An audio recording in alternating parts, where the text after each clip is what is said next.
आदरणीय श्री बल्लुआ साहब, मेरे सारे वरिष्ठ साथी,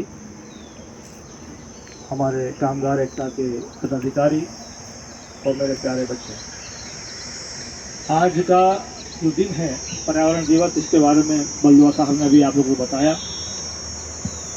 बहुत महत्वपूर्ण दिन है। तो क्योंकि ये विश्व पर्यावरण दिवस है तो सारा विश्व आज इसको मना रहा है। पूरी दुनिया के अंदर जिनेवा एक जगह ऐसी है जहाँ संयुक्त राष्ट्र संघ इस वर्ष को किस तरीके से मनाना है या पर्यावरण को बढ़ाने के लिए क्या योजनाएं हैं उसमें विचार करता है।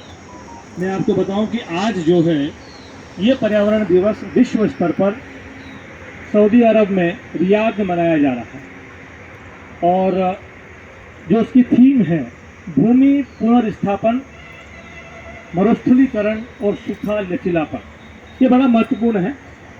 महत्वपूर्ण इस मायने में है कि ये देखा जा रहा है कि जो हमारी ज़मीन है जिस पे आप लोग बैठे ना अभी, ये काली काली निमाड़ की ज़मीन तो काली होती है, काली मिट्टी होती है। जाओ बारिश में तो पाँव अपना घसी जाएगा अंदर, ना जूता ना चप्पल का, मिट्टी जमा इतनी अच्छी हो रही। हमारी ज़मीन के अंदर बहुत आर्द्रता है, बहुत नमी है, लेकिन धीरे धीरे दुनिया के अंदर ज़मीन में से आर्द्रता, नमी कम होती जा रही है।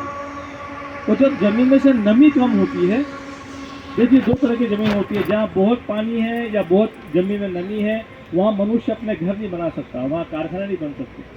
जो ज़मीन शुष्क होती है, सूखी होती है, वहाँ पे आम जीवन 70% जो जनसंख्या आबादी है वो शुष्क ज़मीन पर अपने मकान बनाती है। लेकिन जब वो शुष्क ज़मीन और सूखी होती जाती है तो धीरे धीरे धीरे धीरे धीरे आप देखेंगे, हम देखो रेत के टीले होते हैं, रेगिस्तान होते हैं, वो कैसे बनते हैं? जब ज़मीन बिल्कुल सूखी हो जाती है तो ज़मीन के मिट्टी के छोटे छोटे छोटे कण इकट्ठे हो जाते हैं और वो मरुस्थल के अंदर परिवर्तित हो जाते हैं। इसलिए विश्व स्तर पर भूमि पुनर्स्थापन की बात की जा रही है कि किसी तरीके से हम इस ज़मीन को सूखा होने से, मरुस्थल होने से बचाएं। और सऊदी अरब में हो रहा है, मेरे हिसाब से बहुत बेहतरीन जगह है वो उस बात का सूचक है जहाँ सबसे ज़्यादा दर्द है रेगिस्तानों का।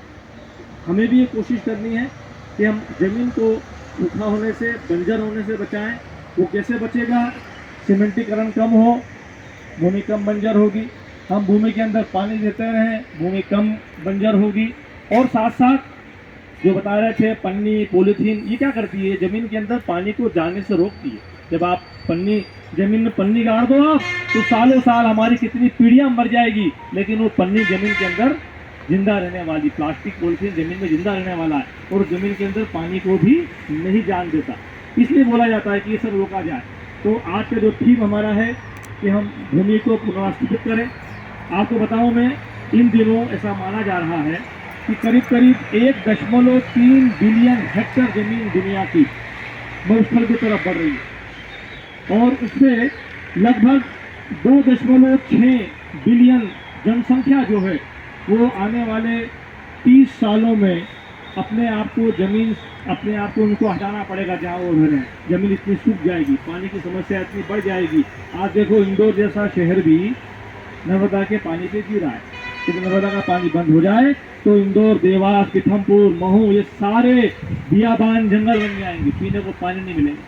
तो आप लोगों को आज के दिन ये संदेश है मेरा हम सबकी तरफ से, और हम सब लोग इस कार्यक्रम को इसलिए मनाते हैं ताकि आप लोग घर पे जाके, मैं सारे बच्चों से बोल रहा हूँ, आप लोगों से भी, आप घर जाके भी बात करो कि आज कंपनी में गए थे तो वहाँ सब लोग ऐसी बातें बोल रहे थे, तब जाके ये कार्यक्रम की सार्थकता आएगी। हम घर जाके चर्चा करें इस बारे में।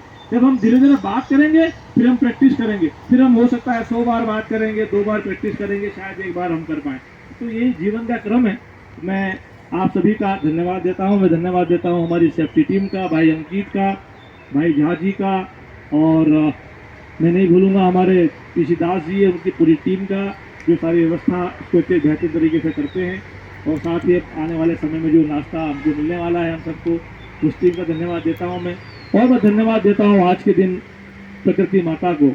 सनातन धर्म में हर चीज़ को ईश्वर से जोड़ा इसलिए गया, मूर्ख नहीं थे वो, जोड़ा इसलिए गया कि ताकि हम यदि किसी चीज़ को ईश्वर मानेंगे तो उसकी हम रक्षा भी करेंगे, उसको हम बचा के रखेंगे, उसका हम आदर करेंगे, सम्मान करेंगे। तो प्रकृति को भी ईश्वर से लिए माना गया, तो हम प्रकृति की पूजा करें, संरक्षण करें, भूमि को बंजर होने से बचाएं और सूखापन को हम दूर करें और लचीलापन जमीन में लाएं। इन शब्दों के साथ मैं आप सबका बहुत धन्यवाद देता हूँ, आभार व्यक्त करता हूँ। आप लोग यहाँ पर अपना कीमती समय निकाल कर आए, बहुत बहुत धन्यवाद।